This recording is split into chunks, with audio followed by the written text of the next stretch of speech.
and welcome. I'm Jo Rosengreen, and today I'm joined by Katie Taylor, mother of 9, including 5 foster children. Katie has many stories to draw from, and she shares a few of those with us around acceptance, what it is to be a teenager and be accepted by their peer group, and what they may do or the lengths they may go to feel that acceptance. So I hope you enjoy, and I hope you can pick up some tips to help you remain connected to your kids. And apologies for the sound quality. I have a new mic on the way. See you next time. I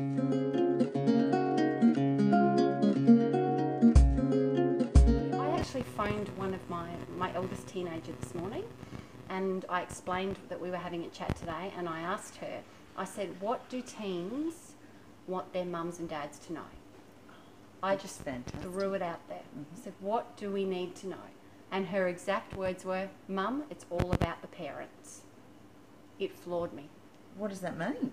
I asked her that. I thought she would come up with social media, bullying, drinking, and she just again said it's all about the parents.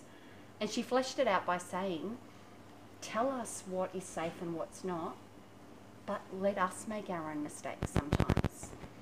Because they learn more when they've had the opportunity, let's say a party. If they know there'll be drugs at a party, doesn't mean our children are going to use those drugs.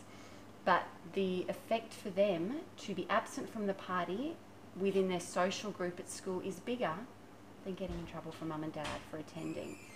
So that acceptance is huge, and I guess things that they do to be readily accepted, most mums and dads wouldn't even realise.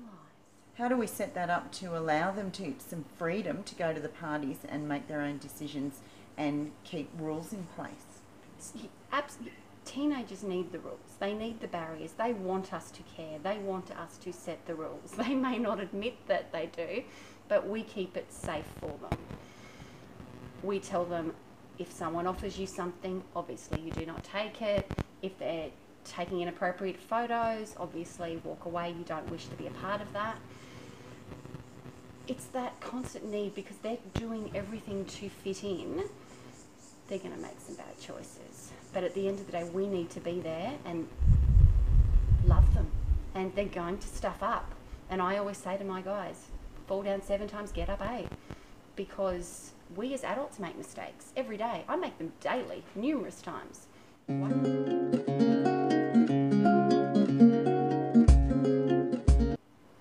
If we just jump into social media. Yeah, let's. There's this real misconception amongst our children that it's safe because we know when they screenshot our photographs. That may well be the case. I guess teens have this control that I will know if friend A has taken a screenshot of that big picture, and I'll tell them they can't share that. They will share that because they may be your bestie today. They may not be your bestie tomorrow. I know a big one with teens. My son actually said it to me this morning when I asked him the same question. You know, what is hard about being a teen? And he said, Mum, it's the balance of what I want to do and what I know I have to do to be successful. That's a very clever and deep answer for a teenager.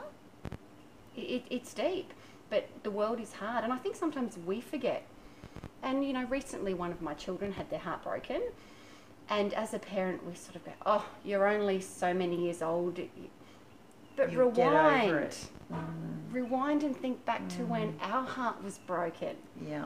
I thought my world had come to an end as a teenager. Yes. Why have we forgotten that now? Why are we not validating their feelings? Why are we brushing it off and saying, don't worry, many more fish in the sea? They don't want to fish. They want that person. So I guess it's taking our children seriously, not treating them like kids. Because another thing one of my children brought up to me this morning was, Mum, parents think they have it hard. What about what we have? And isn't that a line that we say to our It's friends? true. Oh, kids think they've got it hard. Because I think we've forgotten. And there is bullying. I know one of my daughters made a comment the other day about her auntie. You know, oh, my auntie is lesbian, and that's normal in our home. Yeah. She copped about a week's worth of bullying because, ew, that's gross. Why is that gross? Why are we not teaching our children that we should accept children of all races, colours, religions, sexual orientation? There's no right or wrong. You may have your view, I'll have mine, but we all have to live together. And I think that's where it's hard for the teens. They're so desperate to be accepted that they'll do silly things.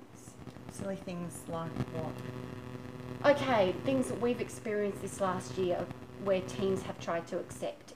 Taking inappropriate photographs on social media and sending it to just one person. Okay. So how were they getting acceptance by doing that? Because they get a comment back saying, you look hot in that, or you're so beautiful. It may be something like that. It could be a dare. I know that there was a, let's call it a phase, where children were using compasses from the Kent sets and writing names on their legs. So many parents were unaware of it. The schools were unaware of it.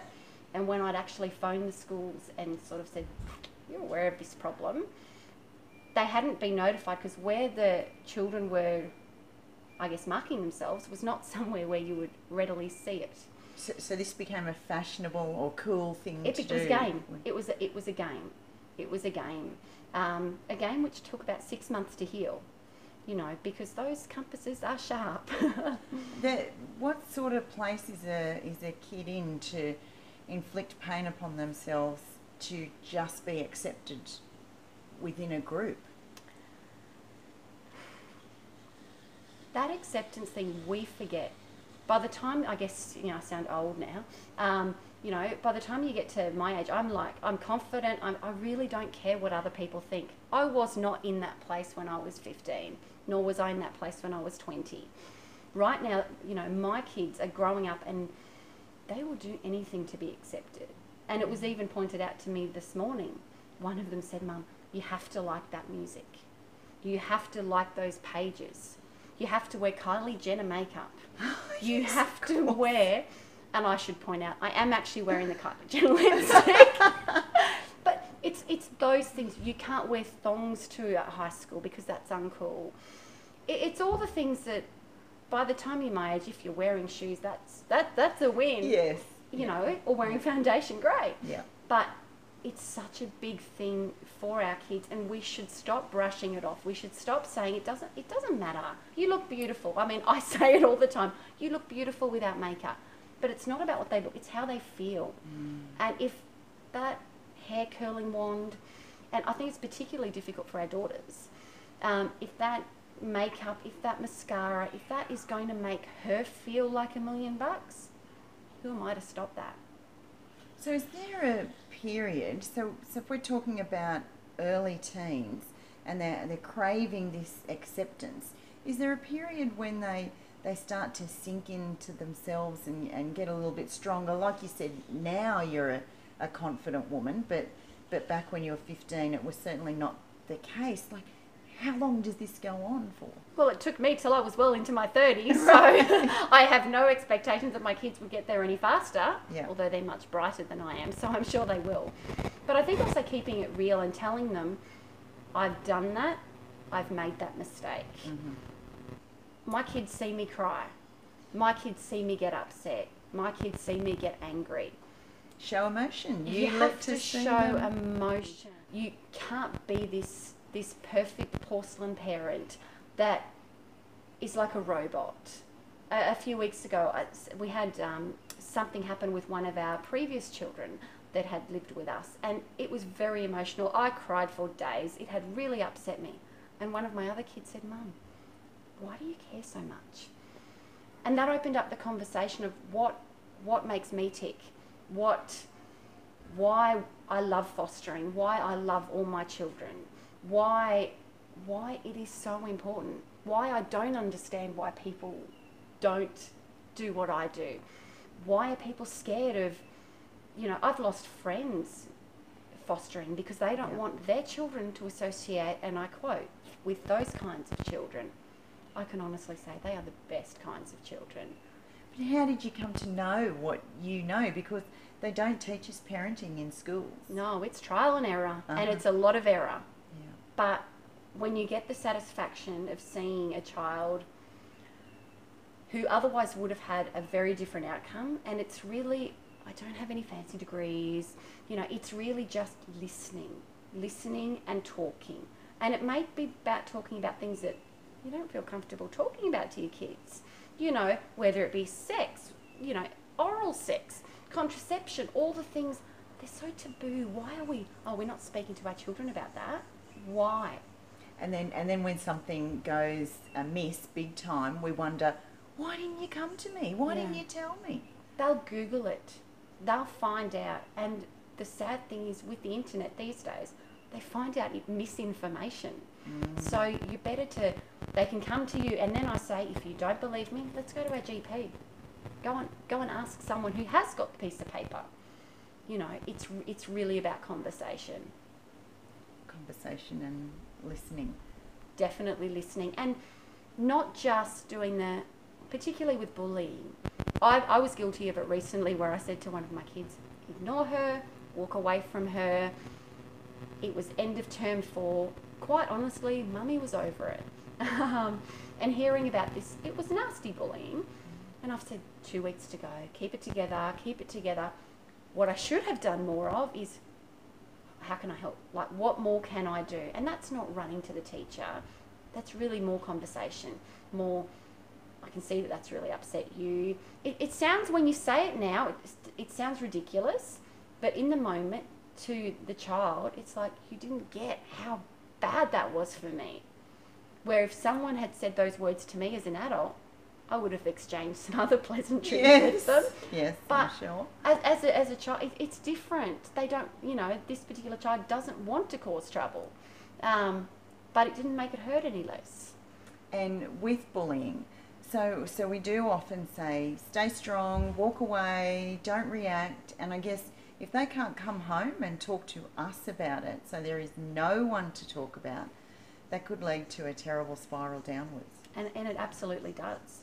You know, if they can't talk to adults, if you as a parent don't feel that you can be that adult, an uncle, an auntie. A lot of families are split now. There's no perfect family anymore. There's no normal family. Our family's anything but normal, but it's what makes us fabulous. You know, it's the more people that can enrich your children's life, the more people they can talk to. My kids are blessed with aunties, uncles, grandparents. You know, not everyone has that. But you really only need that one person who you can say anything to and they're not going to run away. Yeah. Thanks so much for joining me today, Katie. My pleasure, thank you. Thank you. We'll see you next time.